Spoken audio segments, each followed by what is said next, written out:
दीक्षा समारोह पूरे देश में हुआ, नागपुर में हर साल होता है, लाखों लोग शामिल होते हैं, भारतीय जनता पार्टी के प्रदेश के मुख्यमंत्री शामिल होते हैं, भारत सरकार के केंद्रीय मंत्री शामिल होते हैं। उसको भारतीय जनता पार्टी ने मुद्दा नहीं बनाया और मेरी पार्टी को बदनाम करने की कोशिश की है। मैं कोई आतंकवादी वाली भाषा नहीं बोलता, मैं किसी को आतंकित नहीं करता, मैं जाति और धर्म के नाम पे उन्माद पैदा करने वाली बात नहीं करता, मैं किसी की भावनाओं को भड़काने वाली बात नहीं करता। आज देश की जितनी जांच एजेंसियां हैं और पुलिस है, सीबीआई है, ईडी है, इनकम टैक्स है, वो बेसिकली बीजेपी उनको टूल के तौर पर इस्तेमाल कर रही है। मुद्दा गुजरात का चुनाव है। गुजरात के अंदर बीजेपी बुरी तरीके से हार रही है और आम आदमी पार्टी जीत रही है।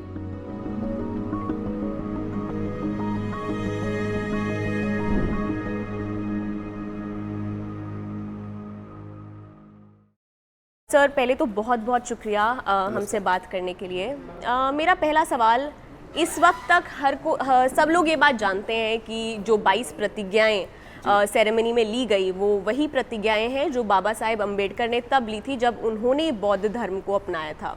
ऐसे में आपको लगता है कि बीजेपी के जो नेता हैं जिन्होंने इस कंट्रोवर्सी को हवा दी है वो इस बात से अनजान थे, या आपको लगता है कि उन्होंने जानबूझकर इस इशू को इतना बड़ा बनाया?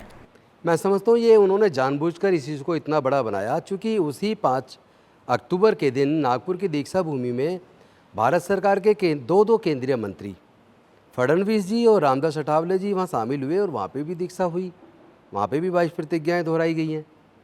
और ये आज से नहीं दोहराई जा रही। 14 अक्टूबर 1956 को डॉक्टर बाबा साहेब अम्बेडकर जी ने नागपुर में दीक्षा भूमि में अपने लाखों अनुयायियों के साथ बौद्ध धर्म की दीक्षा ली और ये 22 प्रतिज्ञाएँ लोगों को दी।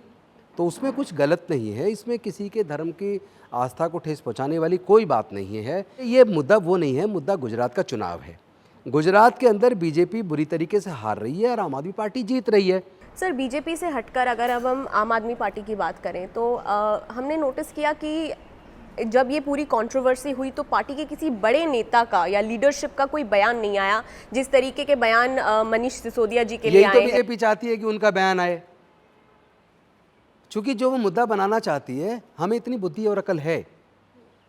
हम कोई उनकी तरह कम पढ़े लिखे नेता नहीं हैं, हम पेशे से वकील भी हैं, सारे प्रोफेशनल पढ़े लिखे लोग आए हैं राजनीति में, अपना प्रोफेशन छोड़ के आए, देश को बदलने के लिए आए। हम लोग शिक्षा, स्वास्थ्य, बिजली, पानी, रोजगार, मानव के कल्याण की भावना के अलग अनेकों हम लोगों ने योजनाएं बनाई हैं। लोग सब स्वाभिमान के साथ मिलजुल कर रहे हैं, कोई धार्मिक उन्माद ना हो, हम उस सिद्धांत के साथ आएँ। और ये लोग हैं केवल धर्म की, जाति की बात करते हैं, आतंक पैदा करते हैं। तो ये तो चाहते हैं कि ये मुद्दा बने। जब हमारे युवाओं की मूंछ रखने पर हत्या हो रही है, घड़े छूने पर हत्या हो रही है, बहन बेटी की इज्जत लूट के हत्या हो रही है और मंदिर प्रवेश पर हत्या हो रही है, मूर्ति छूने पर हत्या हो रही है, तो क्या प्रधानमंत्री जी, गृह मंत्री जी रिएक्ट करते हैं? एक भी रिएक्ट दिखा दो। जब वो रिएक्शन नहीं करते तो हम क्या इनकी राजनीति को सफल होने के लिए रिएक्ट करें?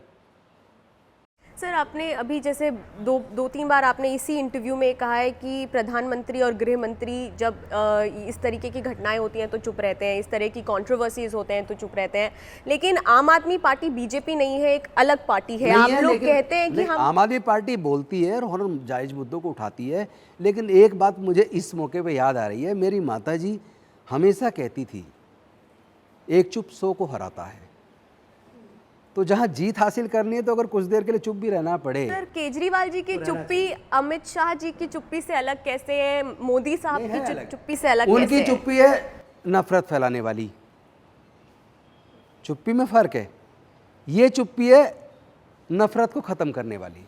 अच्छा सर, एक और बात याद आ गई इससे मुझे। कुछ दिनों पहले मनीष सिसोदिया जी ने एक ट्वीट किया था जिसमें उन्होंने कहा था कि मैं महाराणा प्रताप का वंशज हूँ, एक राजपूत हूँ। उन्होंने अपनी राजपूत आइडेंटिटी को काफ़ी एक खुले ढंग से असर्ट किया था। तो जब आप मुझे लगता है कभी कभी भावावेश में जो बचपन से लोग सीखते आए हैं, किताबों में पढ़ते आए हैं, उस तरह की बात हो जाती है। अदरवाइज़ वो मानवतावादी व्यक्ति हैं और शिक्षा को बहुत ज़्यादा महत्व देते हैं। मेरा उनका बड़ा नज़दीकी साथ है। मैं देखता हूँ कि वो गाड़ी में भी वो एजुकेशन के ऊपर किताबें पढ़ते रहते हैं। देश में हर व्यक्ति को, हर गरीब से गरीब बच्चे को क्वालिटी एजुकेशन कैसे मिले और एजुकेशन में क्या अच्छा किया जा सकता है, उस पर वो जिस तरह चिंतनशील हमेशा रहते हैं, उससे मेरी उनके साथ जो मित्रता है वो और ज़्यादा प्रगाढ़ हो गई है। सर आपके पर्सनल इक्वेशन हम मानते हैं कि बहुत ही अच्छे होंगे मनीष सिसोदिया जी के साथ, लेकिन मेरा सवाल ये था कि जब वो अपनी राजपूत आइडेंटिटी को ऐसे खुले में पब्लिक स्पेस में असर्ट कर सकते हैं, तो जब आप अपनी अम्बेडकराइट आइडेंटिटी को असर्ट करते हैं तो दोनों में फ़र्क क्या है? आपको त्यागपत्र देना पड़ता है, उनके साथ तो कोई एक्शन नहीं लिया गया, कोई बवाल नहीं हुआ, कोई। मैं बिना किसी लाग लपेट पे कहना चाहूँगा कि राजनीति में समय और परिस्थितियों के हिसाब से लोगों को डिसीजन लेना चाहिए, वरना वो फिर राजनीति करने लायक नहीं है, फिर तो हार जाएंगे राजनीति में। तो हर मुद्दे पे ना तो जवाब देना जरूरी होता है और बुद्धि और विवेक से फैसले लेने होते हैं। सर आपके एक पुराना इंटरव्यू मैं देख रही थी, उसमें आपने कहा कि जो भी समारोह में हुआ वो कॉन्स्टिट्यूशनली वैलिड है, भारत का संविधान हमें ये फ्रीडम देता है कि हम कोई भी धर्म फॉलो कर सकते हैं, अपनी मर्जी का धर्म हम फॉलो कर सकते हैं। अगर आप इस बात में मानते हैं, आपकी पार्टी भी इस बात में मानती है, तो फिर रेजिग्नेशन की वजह क्या है, त्यागपत्र की वजह क्या है? रेजिग्नेशन की दो वजह हैं। एक कारण है आए दिन जो उत्पीड़न हो रहा है उसके ऊपर देश का कोई बड़ा नेता नहीं बोलता, देश के प्रधानमंत्री नहीं बोलते, देश के गृह मंत्री नहीं बोलते। एक तो मैं उससे बहुत ज़्यादा आहत हूँ, और दूसरी तरफ दीक्षा समारोह पूरे देश में हुआ, नागपुर में हर साल होता है, लाखों लोग शामिल होते हैं, भारतीय जनता पार्टी के प्रदेश के मुख्यमंत्री शामिल होते हैं, भारत सरकार के केंद्रीय मंत्री शामिल होते हैं। उसको भारतीय जनता पार्टी ने मुद्दा नहीं बनाया और मेरी पार्टी को बदनाम करने की कोशिश की है, मेरे नेता अरविंद केजरीवाल को बदनाम कोशिश की है। तो मैं ऐसे कैसे बर्दाश्त कर सकता हूँ? राजेंद्र गौतम व्यक्ति इतना महत्वपूर्ण नहीं है जितना महत्वपूर्ण बीजेपी को गुजरात से रोकना है और फिर पूरे देश से रोकना है। सर लेकिन उस वक्त आपकी केजरीवाल से जो बात हुई, अरविंद केजरीवाल जी से जो बात हुई, उसके बारे में थोड़ा, क्या पार्टी इसमें आपके ऊपर प्रेशर बनाया गया रिजाइन करने के लिए, कि आपका चॉइस थी और पार्टी ने सपोर्ट? देखिए, ना तो वकील कभी प्रेशर में आते हैं, ना कोई वकील को कभी प्रेशर में ला सकता है। हम लोग बुद्धिवादी चिंतक होते हैं, तो हम विचार दिमाग से करते हैं। हमने दिमाग से चिंतन मनन किया और हमें लगा इस वक्त इन परिस्थितियों में यही मेरा कदम सबसे ज़्यादा उचित है, और मैंने ये फैसला ले लिया। आपने बार बार गुजरात चुनाव की बात की, तो आपको लगता है कि अगर आप मंत्री पद पर बने रहते तो उससे आम आदमी पार्टी को कुछ नुकसान होता गुजरात में? आपको लगता है चुनाव को देखकर पार्टी ने ये फैसला लिया है कि आपको पद से? नहीं, ये मैंने फैसला लिया, मैं फिर दोहरा रहा हूँ, पार्टी ने फैसला नहीं लिया, मैंने लिया। फैसला लिया तो पार्टी ने देखिए ऐसा है, आप थोड़ा इंतजार कीजिए गुजरात चुनाव तक, पहले बीजेपी को जरा जवाब देने दीजिए। बीजेपी जो बताए कि बीजेपी के नेता, केंद्रीय नेता जो भड़काऊ भाषण दे रहे हैं, धमका रहे हैं इतने बड़े संप्रदाय को, और दलित पिछड़े आदिवासियों के साथ अत्याचार जुल्म हो रहा है, उस पर बोलते नहीं हैं। प्रधानमंत्री गृह मंत्री चुप रहते हैं। मैं किसी के साथ गलत नहीं बोल रहा, मैं कोई आतंकवादी वाली भाषा नहीं बोलता, मैं किसी को आतंकित नहीं करता, मैं जाति और धर्म के नाम पे उन्माद पैदा करने वाली बात नहीं करता, मैं किसी की भावनाओं को भड़काने वाली बात नहीं करता। लेकिन बीजेपी के नेताओं के और केंद्रीय मंत्रियों तक के ऐसे बयान, अक्सर ऐसे वीडियोज़ आते हैं जिसमें पूरी बहुत बड़ी कम्युनिटी को पूरी की पूरी को भड़का रहे हैं, उकसा रहे हैं, डरा रहे हैं। रादर उनकी जो लैंग्वेज है वो आतंक पैदा करने वाली है। तो उनके खिलाफ तो ना तो पुलिस कोई एफआईआर दर्ज कर रही है, ना कोई कार्रवाई कर रही है।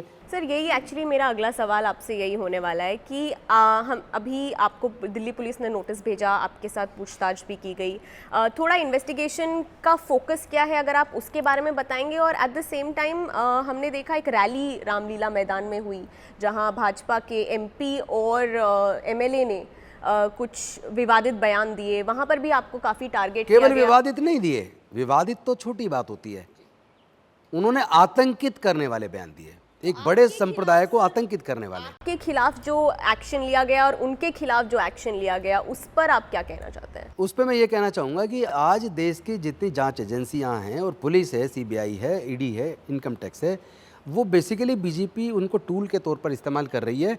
वो संविधान के द्वारा उनको ताकत मिलती है, वो ताकत बीजेपी ने नहीं दी है, वो ताकत भारत के संविधान से मिलती है। वो तो संविधान की अवहेलना कर रहे हैं। और मैं एक पेशे से वकील आदमी हूँ, मैं किसी से डरने वाला नहीं हूँ। पहली बात तो ये कह दूँ, जो लोग मुझे धमकी दे रहे हैं ट्विटर पे, फेसबुक पे, और फिर मेरे फ़ोन पे धमकी दे रहे हैं, अगर वो ये सोच रहे हैं मैं डर जाऊँगा, तो मैं डरने वाला आदमी नहीं हूँ। वो मुझे मार सकते हैं, लेकिन ध्यान रहे, एक राजेंद्र गौतम मरेगा तो 1 लाख पैदा होंगे।